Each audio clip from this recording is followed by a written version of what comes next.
Hello बच्चों, नमस्कार। स्वागत है आपका अपने परिवार अंकित एजुकेशन अड्डा पर। आज हम बात करने वाले हैं RRB NTPC, RRB group D और आरपीएफ के लिए कुछ महत्वपूर्ण प्रश्न लेकर आए हैं जो परसेंटेज से रिलेटेड हैं। और यहाँ पर सभी प्रश्न महत्वपूर्ण हैं, आपके एग्जाम में आए हुए प्रश्न हैं। आपका रेलवे का एग्जाम कोई भी हो, हर एग्जाम के लिए महत्वपूर्ण रहेंगे। तो इस क्वेश्चन को देखिएगा। लिखा है यदि 22.5 का 32% -2/3 गुणे अंडर रूट, मतलब ये घनमूल 512 का गुणे में 81 का वर्गमूल बराबर y है तो y का मान ज्ञात कीजिए। देखो इस तरीके का है तो डायरेक्ट ही सॉल्यूशन करेंगे हम। यहाँ पर 22.5 लिखा है, 22.5 लिखेंगे, का की जगह गोड़ान लगाएंगे। ठीक है, 32% लिखा है तो 32 लिखेंगे, बटा में 100 लिख देंगे। ठीक है, माइनस लगा है, माइनस लगाएंगे, 2/3 लिखेंगे। ठीक है, 2/3। अब हमारा ये 512 का यहाँ पर घनमूल लिखा है तो ये आपका 512 का घनमूल क्या होगा, 8 हो जाएगा। फिर यहाँ गुणे में 81 का वर्गमूल लिखा है तो ये 9 हो जाएगा, बराबर में y। बस इसको सॉल्व करना है, हमारा आंसर हो जाएगा। एक पॉइंट हटाएंगे तो एक 10 का 0 यहाँ पर आ जाएगा, 10 आ जाएगा। ठीक है, 25 का 9 बार जाएगा, 25 9 225 और 25 चौके 100 हो जाएगा। फिर 4 एकम 4, 4 से 4 अट्ठे 32 हो जाएगा। फिर 2 से 2 पंचे 10 और 2 से 2 चौके 8। तो हमने देखा यहाँ से यहाँ का 9 4 9 चौके 36, 36/5 बना यहाँ का सॉल्यूशन। माइनस लगा देंगे, फिर क्या करेंगे, 3 एकम 3 और 3 तिरका 9। फिर क्या करेंगे, 2 8 16, 16 तिया 48। ठीक है, 48 बराबर ये y, बटा में 1 ले लेंगे और क्या करेंगे, एलसीएम। तो यहाँ लासा तो जो है एलसीएम में 5 आएगा तो 36 का 36 ही रहेगा, माइनस यहाँ 48 का 5 बार जाएगा तो 5 क्या हो जाएगा, 5 अट्ठे 40 हो जाएगा और 5 चौके 20 हो जाएगा, 5 चौके 20 4 24। ठीक है, और उसके बाद बराबर जो है वो आपका y आ जाएगा। तो अगर इसमें से घटाएंगे आप तो y का जो वैल्यू आएगा, 240 में से 36 जाएगा तो ये बनेगा 204। 204 में 5 का भाग करेंगे बस, और ये किस में, माइनस में आएगा। ठीक है, तो 5 माइनस रहेगा, 5 चौके 20 और 0 रहेगा दशमलव, फिर 5 अट्ठे 40। तो हमने देखा यहाँ पर जो y का वैल्यू बनेगा फाइनल -40.8 बनेगा, जो कि आपका डी विकल्प में दिया जा रहा है। ठीक है, तो आप इस तरीके से लगाएंगे, आपका आंसर आ जाएगा। ये आपका देखने में थोड़ा कठिन सा लग रहा होगा, लेकिन क्वेश्चन बहुत आसान था। चलिए नेक्स्ट क्वेश्चन की ओर बढ़ें, अगला देखेंगे। विमल किसी परीक्षा में 46 अंक प्राप्त करता है, फिर परीक्षा में 10 अंक से अनुत्तीर्ण हो जाता है। यदि वह 52% अंक प्राप्त करता है तो उसे न्यूनतम योग्यता अंकों से 8 अंक अधिक प्राप्त होते हैं। परीक्षा में उत्तीर्णांक होने के लिए आवश्यक न्यूनतम अंक कितने, पासिंग मार्क बताने हैं। तो सबसे पहले क्या करेंगे, आप ऐसे समझ लें, इसका पूर्णांक निकाल लें। ठीक है, तो आपको ऐसे समझ रहे हैं, कभी भी इस तरीके का प्रश्न दिया कि 46 अंक परसेंट मिल रहा है तो कुछ फेल हो रहा है, और कुछ और मिलेगा 52% तो फिर ज़्यादा हो रहा है। तो आपको इस स्थिति में आपका जो परसेंटेज वाला चीज़ होगा उसको आपको क्या करना पड़ेगा, घटाना पड़ेगा। तो या हम कहेंगे इनका अंतर करना पड़ेगा। 52% और 46% का जो डिफरेंस होगा वो 6% हो जाएगा, बराबर। अब क्या करेंगे हम, यहाँ पर बराबर लिखेंगे, अनुपात में लिखेंगे। क्या हो जाएगा, 10 अंक से फेल हो रहा था और 8 अंक अधिक आ रहे थे। जब भी अधिक और कम आएंगे हमेशा इन दोनों को जोड़ना है। तो 8 और 10 कितना, 18 हो जाएगा। 6% का वैल्यू 18 है तो 1% का वैल्यू कितना होगा, 3। और यहाँ 100% का वैल्यू हो जाएगा तो यहाँ पर कितना होगा, ये आपका 300 हो जाएगा। ठीक है, अब ये तो आपका क्या हो गया, पूर्णांक हो गया। अब पूर्णांक तो आपसे पूछा नहीं था, आपसे पूछा है पासिंग मार्क। तो पासिंग मार्क क्या करना है, सबसे पहले इसका 46% निकाल देंगे और 10 अंक जोड़ देंगे तो पास हो जाएगा, या 52% जोड़ेंगे, 8 अंक घटा देंगे तो हो जाएगा। ठीक है, तो इसका 300 का क्वेश्चन में पासिंग मार्क कितना है आपका, जो आपके पास 300 आया है उसका 46% करना था। ठीक है, 46/100, और प्लस में अगर उसे 10 नंबर और जोड़ देते तो ये पास हो जाता। पहला इक्वेशन यही था। तो 00 से 00 हट जाएगा, 3 से इसमें गुणा करेंगे, 3 18 हो जाएगा, और 3 के 12 1 13, 138 में अगर 10 जोड़ेंगे तो ये बनेगा 148। ठीक है, या तो आप इस तरीके से निकालें, नहीं तो आप क्या है 52% निकालें 300 का, फिर 8 का अंक घटा दें तो भी आंसर आ जाएगा। ठीक है, दोनों तरीके से हो जाएगा, तो आपका पहला विकल्प आपका सही हो जाएगा। आगे बढ़ेंगे नेक्स्ट क्वेश्चन की ओर। लिखा है भुवन के वेतन में पहले 16% की कमी की गई और बाद में 25% की वृद्धि की गई, उसके वेतन में हुआ शुद्ध परिवर्तन कितना है। इसको आप कई सारे तरीकों से लगा सकते हैं। मान लेते हैं आपको यहाँ पर ए बी फॉर्मूले से लगा देते हैं। आपका जो वैल्यू है यहाँ पर 16% की कमी की गई है तो आप ऐसे समझें कि -16 लिखा गया है। ठीक है, 25% की वृद्धि की गई है तो +25 लिखेंगे।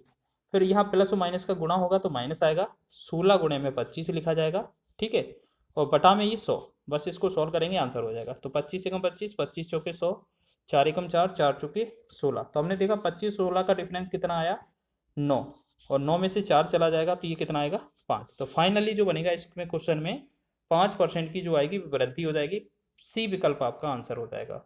ठीक है, तो ये आपका आंसर हो जाएगा। चलिए नेक्स्ट क्वेश्चन की ओर बढ़ेंगे। एक तरीका और भी होता है इसको करने का, तो वो आप डायरेक्ट ही गुणा करते जाएंगे तब भी निकल जाता है।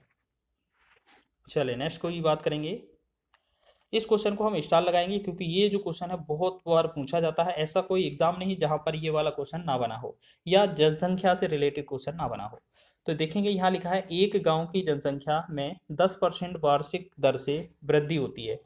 यदि 2 वर्ष पहले इस गांव की जनसंख्या 10,000 थी तो इसकी वर्तमान जनसंख्या क्या है। ठीक है, तो इसकी क्या बोला गया है, 2 वर्ष पहले इसकी जनसंख्या, गांव की जनसंख्या 10,000 थी तो 2 वर्ष पहले जनसंख्या क्या है बताना है। तो इसकी बात करेंगे तो यहाँ पर हम बात करेंगे 10% की दर से वृद्धि हो रही है।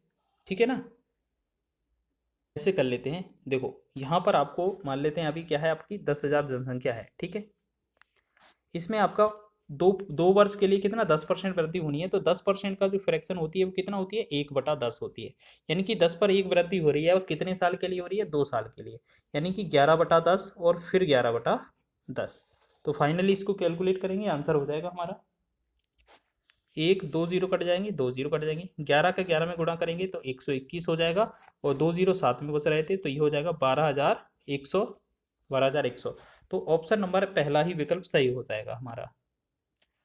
आगे बढ़ेंगे इसी प्रकार। नेक्स्ट हमारा जनसंख्या से रिलेटेड क्वेश्चन है कि एक शहर की 20% जनसंख्या युद्ध के कारण मृत हो जाती है और शेष जनसंख्या में से 5% व्यक्ति एक महामारी के कारण मारे गए।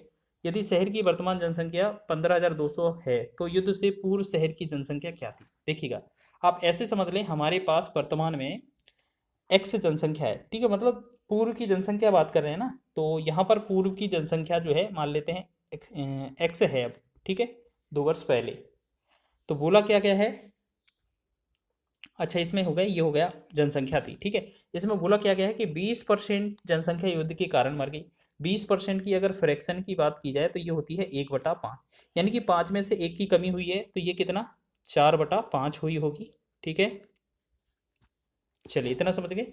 फिर आपका दूसरी बार बोला क्या गया है 5% व्यक्ति महामारी के कारण मारे गए हैं। तो यहाँ पर बात करेंगे 5% की फ्रैक्शन बनाएंगे तो ये बनेगा 1/20। ठीक है, तो यहाँ पर हम बात करेंगे 20 में से 1 की कमी हो रही है, यानी कि ये हो रही है 19/20। ठीक है, और बराबर में जो रिजल्ट मिल रहा है वो कितना मिल रहा है 15,200। बस इसको सॉल्व करना है। 4 एकम 4 करेंगे, 4 पंचे 20 हो जाएगा। अब इससे 19 से एकम 19, 19 अट्ठे 152 और 2 जीरो साथ में रहेगा। अब ये 25 जो बनेगा इसमें गुणा हो जाएगा तो x का जो वैल्यू आएगा वो 800 गुणे में क्या हो जाएगा 25। तो यहाँ कैलकुलेट करेंगे तो 25 अट्ठे 200 हो जाएगा, और साथ में 2 जीरो हमारे पास पहले ही है। तो आंसर क्या हो जाएगा हमारा फाइनली ए विकल्प आपका सही हो जाएगा। तो आपका ऑप्शन ए सही होगा। बेहतरीन क्वेश्चन है, इस तरीके के प्रश्न बनते हैं और आपकी ग्रुप डी में 2022 में ये प्रश्न बना भी था। चलिए अब अंतिम प्रश्न की बात कर लेते हैं। यहाँ पर देखेंगे एक शहर की जनसंख्या में प्रतिवर्ष 10% की वृद्धि होती है। वर्तमान में इसकी जनसंख्या 1,000 है और कितने वर्ष में इसकी जनसंख्या 1331 हो जाएगी। ठीक है, तो आपको क्या बोलना है, पहले तो ये आपको 10% की फ्रैक्शन पता होना चाहिए। 10% की फ्रैक्शन मतलब 10 होना चाहिए, और 10 की जगह ये कितना 10 पर 1 की वृद्धि हो रही है 11 हो रही है, यानी कि पहले आपकी जो थी आपकी 10 थी, 10 से आपकी कितनी हो रही है 11 हो रही है 1 वर्ष में। तो आपको ऐसे समझना है कि आपका पहले जो जनसंख्या थी आपका 1,000 थी, अब जो जनसंख्या है वो 1331 हो रही है। आप ऐसे समझें यहाँ पर 10 में क्या किया जाए कि ये 1,000 बन जाए। अगर आप 10 में 3 या 10 में घात 3 करेंगे तो 1,000 बनेगा। इसका मतलब आंसर क्या था 3 वर्ष। या आप इस तरफ से भी वेरीफाई कर सकते थे, अगर शुरुआत में 11 थी आपको 1331 करना था तो इस पर 3 घात कर देते तो ये 1331 बन जाता, यानी कि 3 वर्ष, यानी कि 3 बार में आंसर हो जाता। तो इसका आंसर क्या है हमारा पहला ही विकल्प सही है। ये सभी क्वेश्चन आपके रेलवे के एग्जाम में पूछे गए थे। और वीडियो अच्छा लगा है तो वीडियो को लाइक करें, शेयर करें, चैनल पर नए हैं तो चैनल को सब्सक्राइब कर लें।